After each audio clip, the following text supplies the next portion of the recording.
आज की कहानी है पेड़ नहीं छोड़ता। पेड़ नहीं छोड़ता।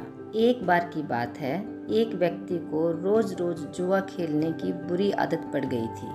उसकी इस आदत से सभी बड़े परेशान रहते। लोग उसे समझाने की बहुत कोशिश करते कि ये गंदी आदत छोड़ दे, लेकिन वो हर किसी को एक ही जवाब देता था, मैंने ये आदत नहीं पकड़ी, इस आदत ने मुझे पकड़ रखा है। और सचमुच वो इस आदत को छोड़ना चाहता था, पर हजार कोशिशों के बावजूद वो ऐसा नहीं कर पा रहा था। परिवार वालों ने सोचा कि शायद शादी करवा देने से वो इस आदत को छोड़ देगा, सो उसकी शादी करा दी गई।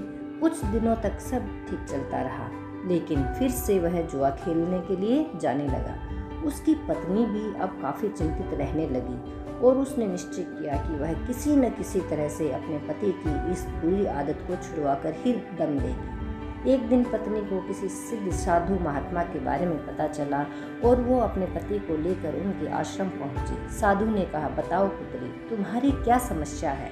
पत्नी ने दुखपूर्वक सारी बातें साधु महात्मा को बताई। साधु महाराज ने उनकी समस्या सुनकर कहा कि ठीक है बेटी, तुम पति पत्नी अगले दिन आना। अगले दिन वे आश्रम पहुँचे तो उन्होंने देखा कि साधु महाराज एक पेड़ को पकड़े खड़े हैं।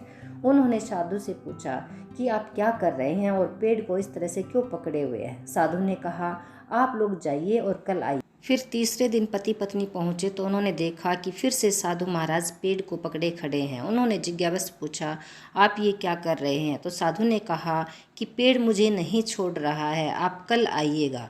साधु का व्यवहार उन्हें विचित्र लगा। बिना कुछ कहे वापस लौट आए। अगले दिन जाकर उन्होंने फिर से देखा कि साधु महाराज अभी भी उसी पेड़ को पकड़े खड़े हैं।